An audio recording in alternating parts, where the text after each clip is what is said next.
चलिए हम लोग देखने वाले हैं क्लास 12 फिजिक्स का खंड डी, जो यूनिट नंबर 9 के अंतर्गत आता है, यूनिट नंबर 4 के अंतर्गत आता है, जो कि प्रकाशिकी यंत्र से रिलेटेड है।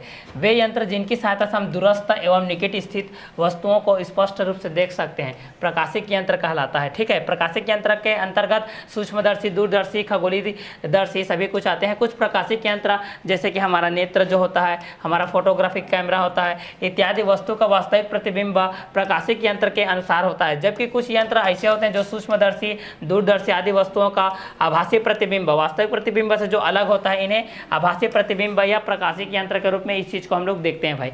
तो इस चैप्टर के अंतर्गत हम लोग देखने वाले हैं, प्रकाशिकी यंत्र के अंतर्गत हम लोग इस चीज को क्लियर करने वाले हैं। तो चलिए स्टार्ट करते हैं। मनुष्य के नेत्र के मुख्य भाग से हम लोग इस चीज को स्टार्ट करते हैं। चलिए, तो यहाँ से हम लोग मनुष्य के मुख्य भाग कार्निया से हम लोग स्टार्ट करते हैं भाई, इस चीज को क्लियर। तो चलिए इस चीज को हम लोग स्टार्ट करते हैं कार्निया के बेस से, कार्निया के बेस से, कार्निया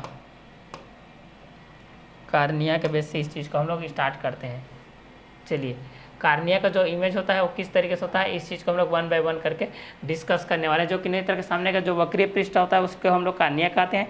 यह एक प्रकाश का प्रवेश करके एक उपचारक के रूप में होता है, जो कि एपिक्चराइज के अंतर्गत आता है। ठीक है, तो कार्निया के बेस पे हम लोग इस चीज़ को यहाँ पर क्लियर करने वाले हैं। देखिए, यहाँ से इस चीज़ को हम लोग लेकर आते हैं और इसको हम लोग डिटेलाइज करते हैं भाई, क्लियर। तो चलिए, कार्निया के अंतर्गत हम इस चीज़ को देखने वाले हैं 1 बाय 1 करके, ये किस तरीके से इफेक्टिव रहता है, नेत्र के सामने का जो उसका वक्रीय पृष्ठ होता है वो किस तरीके से होता है, इस चीज़ को हम लोग यहाँ पर देखने वाले हैं। चलिए, तो यहाँ पर इस चीज़ को हम लोग 1 बाय 1 करके इस चीज़ को डिटेलाइज करते हैं भाई, किस तरीके से होता है। चलिए, यह है, देखिए, तो स्वच्छ पटल या कार्निया के बेस पे इस चीज़ को डायग्राम के बेस पे आप लोग यहाँ पर भली भांति देख सकते हैं। जैसे कि यहाँ पर डायग्राम के बेस पे मैं इस चीज़ को बता रहा हूँ। देखिए कि स्वच्छ पटल या कार्निया नेत्र के सामने का वक्रीय पृष्ठ, ये देखिए नेत्र के सामने का वक्रीय पृष्ठ होता है जो कार्निया के माध्यम से कहलाता है, जिसे स्वच्छ पटल या कार्निया कहते हैं, जिसको स्वच्छ पटल या क्या बोलते हैं, कार्निया कहते हैं, जिसे स्वच्छ पटल या कार्निया कहते हैं। एक प्रकाश प्रवेश करता है, इसे आँख की खिड़की या द्वारक भी कहते हैं, इसे आँख की खिड़की या क्या कहते हैं, द्वारक भी कहते हैं, जो कि यहाँ पर आप लोगों का दिखाई दे रहा है भाई डायग्राम के बेस पर। तो मनुष्य के नेत्र का मुख्य भाग निम्न होता है, स्वच्छ पटल या कार्निया के बेस पे इस चीज को आप लोग देख चुके हैं, क्लियर। इसके आगे का कंटेंट को देखते हैं, परितारिका या आइरिस, परितारिका या आइरिस। चलिए, इसको भी मैं डायग्राम के बेस पे आप लोगों को समझा दे रहा हूँ। क्या है आइरिस, यहाँ पर इस चीज को मैं बता दे रहा हूँ। देखिए यहाँ पर क्या है, आइरिस के बेस पे हम इस चीज को बता दे रहे हैं, आइरिस, आइरिस। चलिए, आइरिस के बेस पे इस चीज़ को हम लोग बता दें, जो कि एक नेत्र के रूप में आप लोग होता है। जैसे कि आइरिस के बेस पे हम इस चीज़ को देखते हैं, ये हो गया आपका आइरिस के बेस पे। चलिए, तो प्रकाशिकी यंत्र होता है, ये देखिए इस तरीके से यहाँ पर डायग्राम के थ्रू से है भाई, ये आप लोगों का यहाँ से देख लीजिए। इस चीज़ को हम लोग करते हैं, यहाँ पर इस चीज़ को मैं बता दे रहा हूँ आइरिस के माध्यम से, यहाँ पर आप लोगों को दिख ही रहा है, क्लियर, आइरिस के माध्यम से। तो यह वृत्ताकार पर्दा का होता है, यह देखिए वृत्ताकार पर्दा के रूप में है, ये देखिए यह वृत्ताकार पर्दा के रूप में है। तो यह एक वृत्ताकार पर्दा होता है, यह एक वृत्ताकार पर्दा होता है जिसके केंद्र में एक छिद्र होता है। इस छिद्र को पुतली कहते हैं, जो छिद्र होता है उसको हम लोग क्या बोलते हैं, पुतली बोलते हैं। पुतली के आकार को मांसपेशियां नियंत्रित करती है तथा इसमें आँख का रंग मुख्यतः इस वर्णक के रंग पर निर्भर करता है। परितारिका का कार्य पुतली से होकर आँख में प्रवेश करने वाले प्रकाश को नियंत्रित करना होता है, जो कि स्थिति में पुतली का आकार से क्या होता है, छोटा होता है। जैसे यहाँ पर इस डायग्राम के बेस पर आप इस चीज़ को देख सकते हैं भाई, ये आप लोगों का आइरिस किस तरीके से होता है, इसको आप लोग परितारिका या आइरिस के बेस पे आप इस चीज़ को देख सकते हैं। आगे क्या है, नेत्र लेंस, आई लेंस जिसको बोलते हैं। नेत्र लेंस पुतली के साथ, तो आई लेंस को हम लोग यहाँ पर भी एक डायग्राम के बेस पर इसको हम लोग सर्च कर सकते हैं भाई।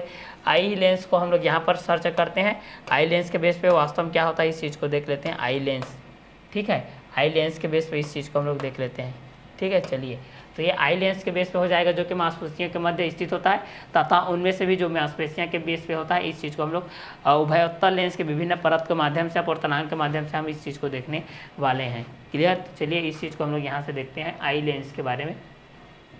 ठीक है, तो आई लेंस के बारे में हम लोग इस चीज़ को करते हैं। देखिए क्या होता है वास्तव में, आई लेंस किस तरीके से आता है इस चीज़ को हम लोग देखते हैं। यहाँ पर जैसे कि बहुत सारे हैं जो कि जोलर के रूप में है, इस तरीके से है आप लोगों के पेज में, ये देखिए यहाँ से ये आई लेंस के बीच में है, क्लियर। इस चीज़ को हम लोग यहाँ से देखते हैं, यहाँ देखिए आप लोग आई लेंस के बेस पे देख रहे हैं। तो नेत्र के रूप में यहाँ से हम लोग इस चीज़ को देखते हैं कि नेत्र लेंस पुतली के पीछे होता है। नेत्र लेंस किसके पीछे होता है? पुतली के पीछे होता है। जो नेत्र लेंस होता है वो पुतली के क्या होता है? पीछे होता है, तथा मांसपेशियों के मध्य स्थित होता है, तथा मांसपेशियों के मध्य स्थित होता है, तथा उनसे नियंत्रित होता है, तथा उनसे नियंत्रित होता है, जिसे पक्ष भी पेशियां कहते हैं। यह एक द्वि उभयोत्तल लेंस होता है तथा लचीले पारदर्शी तंतुओं से बना होता है। इसमें विभिन्न द्वि उभयोत्तल लेंस की विभिन्न परतों का अपवर्तनांक भिन्न भिन्न होता है, लेकिन इनका माध्य अपवर्तनांक 1.4737 होता है। इसके पिछले भाग की वक्रता त्रिज्या सामने के भाग से क्या होती है? कम होती है। सामने के भाग से ये क्या होती है? कम होती है। जैसे यहाँ पर आप लोग देख सकते हैं इस लेंस के माध्यम से जो कि आप लोग लगाते हैं, जिसको हम लोग क्या बोलते हैं? आई लेंस के माध्यम से इस चीज़ को हम लोग 1 बाय 1 करके देखते हैं। इसका अगला पार्ट होता है, क्या होता है? पक्षवामी पेशियाँ, ठीक है, सैलरी मसल्स के माध्यम से हम लोग इस चीज़ को देखते हैं, तो जो कि नेत्र की लेंस की आकृति की एवं वक्रता द्वारा फोकसित दूरी को समंजित करती है। जैसे जब पेशियाँ शिथिल होती है, जब पेशियाँ क्या हो जाती है? शिथिल हो जाती है, तो नेत्र लेंस की फोकस दूरी लगभग 2.5 सेंटीमीटर होती है, तथा अनंत दूरी पर स्थित वस्तु स्पष्ट अफोकसित होती है। और जब वस्तु को नेत्र के निकट है, तो वह प्रतिबिंब तथा लेंस के बीच की दूरी वही 2.5 सेंटीमीटर के रूप में बनाए रखने के लिए पक्षगामी भी पेशियों के द्वारा क्या होती है? लेंस की फोकस दूरी कम की जाती है। तो यह नेत्र के इस गुण को हम लोग क्या बोलते हैं? समंजन क्षमता के रूप में जानते हैं। किस रूप में जानते हैं? समंजन क्षमता के रूप में इस चीज़ को हम लोग जानते हैं, जो कि इसके अंतर्गत आता है। आगे देखते हैं रेटिना के बारे में। तो चलिए, रेटिना कहाँ पर होता है इस चीज़ को आप लोगों को मैं बता देता हूँ भाई। रेटिना के माध्यम से हम इस चीज़ को बताते हैं भाई। रेटिना को देख लेते हैं भाई, क्या दिक्कत होती है। रेटिना पर्दे के समान ये जो कार्य करता है रेटिना आप लोगों का, क्लियर। तो चलिए, ह्यूमन रेटिना के बेस पे हम इस चीज़ को बताता हूँ मैं आप लोगों को। इस चीज़ को रेटिना के माध्यम से आप इस चीज़ को देख सकते हैं, क्लियर। तो चलिए आप लोग हम देखते हैं इसको रेटिना के बेस पे यह किस तरीके से होता है, इस चीज़ को आप लोग यहाँ से देख सकते हैं। ह्यूमन रेटिना के बेस पे अगर इसको हम लोग शॉर्ट फॉर्म में देखते हैं तो ये किस तरीके से आता है, यहाँ से आप लोग देख सकते हैं, क्लियर। दृष्टिपटल या इसको क्या बोला जाता है? रेटिना बोला जाता है। दृष्टिपटल या रेटिना बोला जाता है। यह वस्तु प्रतिबिंब बनाने में एक पर्दे के समान कार्य करता है। यह तंत्रिका तंतुओं की एक पतली झिल्ली होती है। जो नेत्र के पीछे की वक्रित पृष्ठ को ढके रहती है। दृष्टिपटल या रेटिना में शलाका और शंकु होते हैं, जो प्रकाश की तीव्रता तथा वर्ण के प्रति संवेदनशील होते हैं तथा प्रकाशिक तंत्रिकाओं से होकर विद्युत सिग्नलों को मस्तिष्क तक क्या किया जाता है? प्रेषित किया जाता है। तो यह वस्तु का प्रतिबिंब बनाने में एक पर्दे के समान कार्य करता है। यह तंत्रिका तंतुओं के एक पतली झिल्ली होती है, जो नेत्र के पीछे के वक्रित पृष्ठ को ढके रहती है। दृष्टिपटल या रेटिना में शलाका के बीच में होती है। यहाँ पर आप लोग इस चीज़ को देख सकते हैं, डिटेल से जूम करके भी इस चीज़ को आप लोग देख सकते हैं, क्लियर। आगे देखते हैं, इसमें मुख्य 2 बिंदु होते हैं भाई। पहला जो बिंदु होता है वो किस तरीके से होता है, यहाँ पर देख लीजिए। यहाँ पर पीत बिंदु, येलो स्पॉट होता है जो पहला होता है, जो कि दृष्टिपटल का यह बहुत ही सुग्राही बिंदु होता है, जिस पर बना प्रतिबिंब अत्यंत क्या होता है? चमकीला होता है।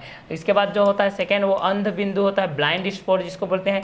यह वह बिंदु होता है जिससे प्रकाशिक तंत्रिकाएं मस्तिष्क से जुड़ी होती है। यह प्रकाश के प्रति सुग्राही नहीं होता, जिसके कारण इस पर बना प्रतिबिंब दृश्य नहीं होता है। जिसके कारण इस पर बना जो प्रतिबिंब होता है वह दृश्य के बेस पर नहीं होता है। इसका आगे कंटेंट को देखते हैं। कचाप द्रव, ये 2 नंबर का पूछता है कि कचाप द्रव क्या होता है बोल के। तो आप लोग यहाँ से लिखोगे कि वास्तव में जो कचाप द्रव होता है वो किस प्रकार से होता है। नेत्र लेंस एवं रेटिना के मध्य का भाग एक पारदर्शी द्रव जिसका अपवर्तनांक 1.337 होता है से भरा होता है, जिसे विटस ह्यूमर या कचाप द्रव कहते हैं, जिसको विटस ह्यूमर या क्या बोलते हैं? कचाप द्रव के नाम से जाना जाता है, ठीक है। तो वाइट्रियस ह्यूमर से हम लोग इससे रिलेटेड जो देख रहे हैं कचाप 2 द्रव होता है कचाप आवेश जो होता था, जैसे कि फिजिक्स में हम लोग पढ़ते थे, बस उसी के अंतर्गत ये आता है आप लोगों का।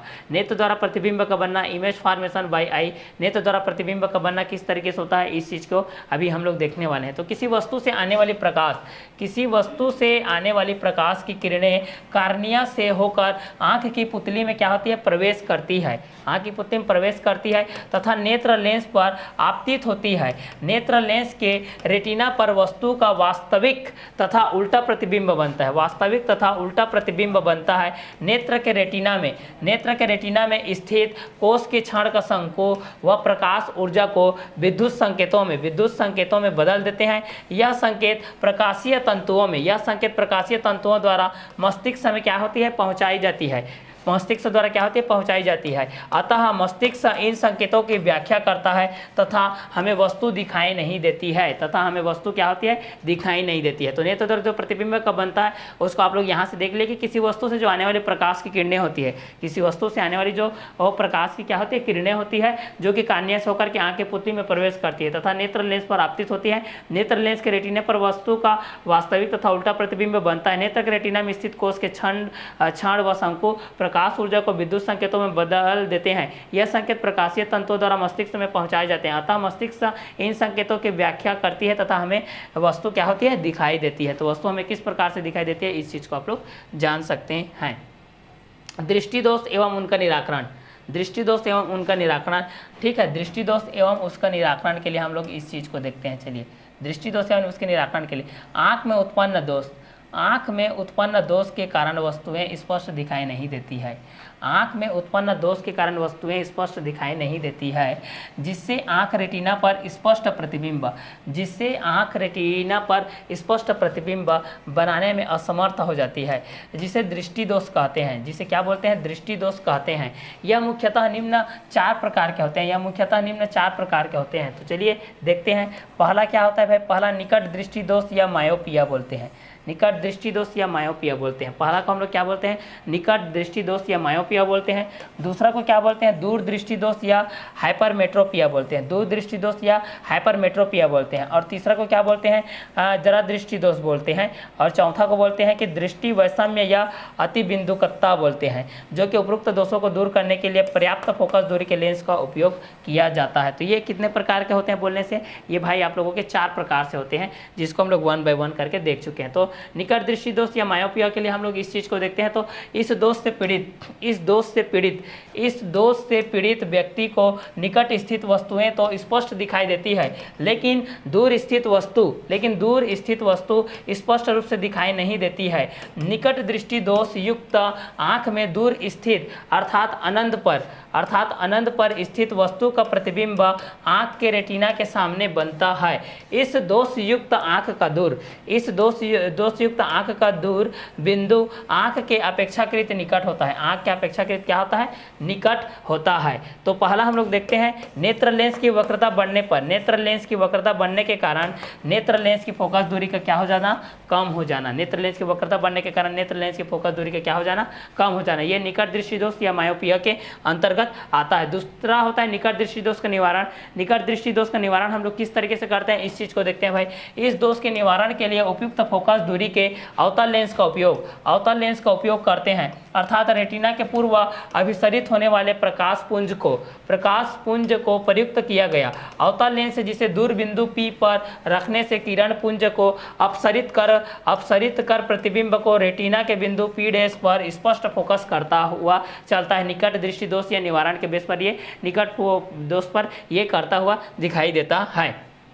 दूरदृष्टि दोष या हाइपरमेट्रोपिया क्या होता है, आप लोगों को पूछा जाता है भाई दूरदृष्टि दोष क्या होती है, हाइपरमेट्रोपिया क्या होती है। तो आप लोग क्या बोलोगे इस चीज के लिए, माना कि आंख जब दूर स्थित वस्तु को स्पष्टता देख सकती हो लेकिन निकट की वस्तु को स्पष्टता नहीं देख पाती है, मतलब दूर की वस्तु को देख पाती है लेकिन निकट की वस्तु को नहीं देख पाती है, तो इसको दूरदृष्टि दोष कहते हैं। क्या बोलते हैं, दूरदृष्टि दोष कहते हैं। तब इसे दूरदृष्टि दोष या हाइपरमेट्रोपिया या दीर्घ दृष्टि दोष के नाम से भी जाना जाता है। इसका कारण किस तरीके से होता है, वास्तव में इसका कारण क्या होता है, इस चीज को हम लोग जानते हैं। तो दूरदृष्टि दोष के कारण को जानते हैं, नेत्र गोलक का आकार छोटा होने या नेत्र लेंस एवं रेटिना के दूर बढ़ने के कारण किस तरीके से होता है, इस चीज को देखते हैं। तो सेकंड चीज में देखते हैं नेत्र लेंस की फोकस दूरी के बढ़ने, नेत्र लेंस के फोकस दूरी के बढ़ने अर्थात नेत्र लेंस की वक्रता कम होने के कारण को देखते हैं। नेत्र लेंस की वक्रता कम होने के कारण को हम लोग 1 बाय 1 करके देखते जाते हैं। तो इस दृष्टि दोष से पीड़ित व्यक्ति की आंख में सामान्य निकट बिंदु जिनकी नेत्र लेंस की दूरी लगभग 25 सेंटीमीटर होती है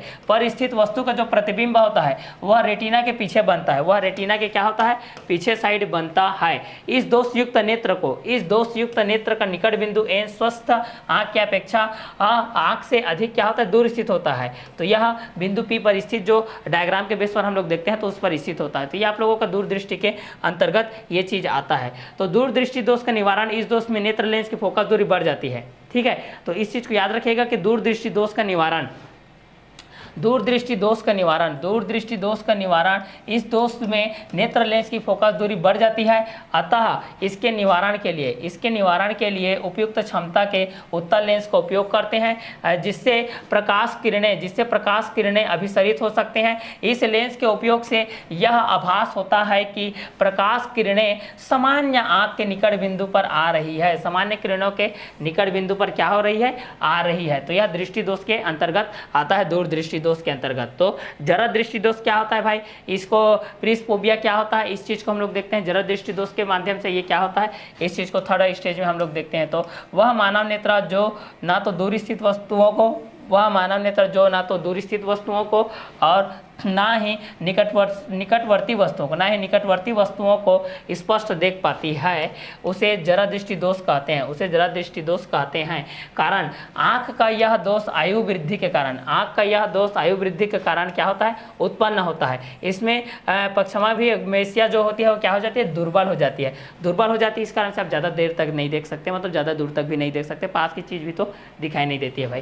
तथा नेत्र लेंस का लचीलापन आयु के साथ साथ घटता जाता है, जिसके परिणाम स्वरूप मनुष्य निकट व दूरस्थ वस्तुओं को देखने में क्या हो जाता है, असमर्थ हो जाता है, वो देख नहीं पाता है भाई, ठीक है। इस कारण से बहुत सारे इनके शिकार होते जाते हैं बहुत लोग, ठीक है। तो ये आप लोगों को जरा दृष्टि दोष के अंतर्गत आता है भाई, क्लियर। इसका आगे का कंटेंट को देखते हैं। इसका निवारण किस तरीके से होगा, इसका निवारण को हम लोग देखते हैं भाई। इस दोष का निवारण द्विफोकस लेंस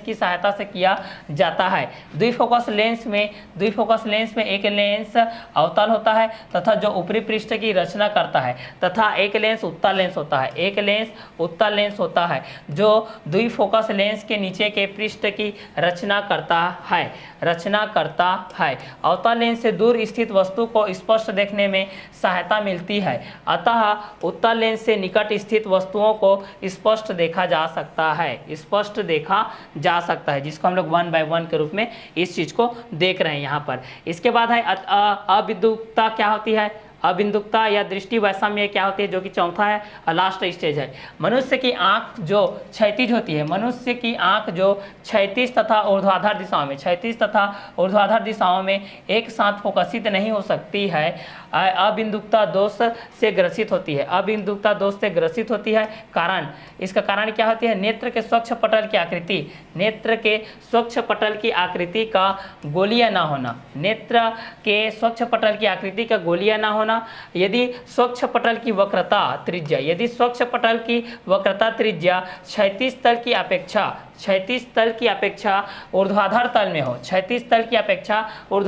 में हो, जो कि उससे क्या हो, अधिक हो, तब इसको हम लोग दृष्टि वैषम्य या अविद्युतकता के रूप में हम इस चीज को देखते आते हैं, क्लियर। तो चलिए, इस रोग से ग्रसित व्यक्ति किस तरीके से होता है, इस चीज को हम लोग यहाँ से जानते हैं। तो इस रोग से ग्रसित व्यक्ति किसी तार की जाली या रेखाओं की जाली को देखेगा तो या तो ऊर्ध्वाधर अथवा क्षैतिज तल में फोकसन या जो उसकी फोकस दूरी होती है दूसरे की अपेक्षा स्पष्ट नहीं हो पाएगी, स्पष्ट नहीं हो पाएगी, मतलब दोनों का निराकरण नहीं कर पाएगा। इसमें क्या होता है, इसमें एक दिशा अर्थात ऊर्ध्वाधर, इसमें एक दिशा की ऊर्ध्वाधर अथवा क्षैतिज रेखाओं को एक साथ स्पष्टतः नहीं देखा जा सकता है। यदि क्षैतिज रेखा स्पष्ट होगी तो ऊर्ध्वाधर रेखा स्पष्ट नहीं होगी, अतः इससे विपरीत स्थितियां प्राप्त होगी। इसका निवारण के लिए इसे बेलनाकार लेंस के प्रयोग से दूर किया जाता है। इसको हम लोग बेलनाकार लेंस के प्रयोग से क्या किया जाता है, दूर किया जाता है। इसमें नियर पॉइंट क्या होती है और फार पॉइंट क्या होती है, निकट बिंदु क्या होती है, दूर बिंदु क्या होती है, इस चीज़ को देखते हैं हम लोग।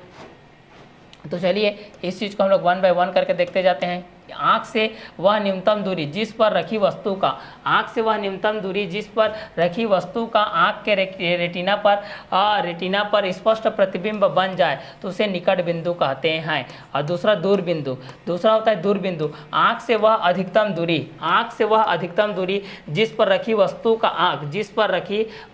आँख के रेटिना पर स्पष्ट प्रतिबिंब प्राप्त हो जाए तो उसे दूर बिंदु कहते हैं, मतलब फार पॉइंट के नाम से जाना जाता है, फार पॉइंट कहते हैं। तो जब भी आप लोगों को पूछा जाता है कि निकट बिंदु क्या है, आंख से वह न्यूनतम दूरी जिस पर रखी वस्तु का आंख के रेटिना पर स्पष्ट प्रतिबिंब बन जाए तो उसे निकट बिंदु कहते हैं। और दूर बिंदु, आंख से वह अधिकतम दूरी जिस पर रखी वस्तु का आंख के रेटिना पर प्रतिबिंब प्राप्त हो जाए तो उसे दूर बिंदु के रूप में हम लोग जानते हैं। तो ये निकट बिंदु के अंतर्गत आता है और ये आप लोगों का दूर बिंदु के अंतर्गत आता है। तो वास्तव में आप लोगों को पूछा जाता है कि निकट बिंदु किस तरीके से होता है, दूर बिंदु किस तरीके से होता है, तो ये दोनों चीज़ इसके अंतर्गत आता है। इसके आगे के कंटेंट को हम लोग नेक्स्ट वीडियो लेक्चर में देखेंगे। क्लियर? तब तक के लिए okay, bye, have a nice day.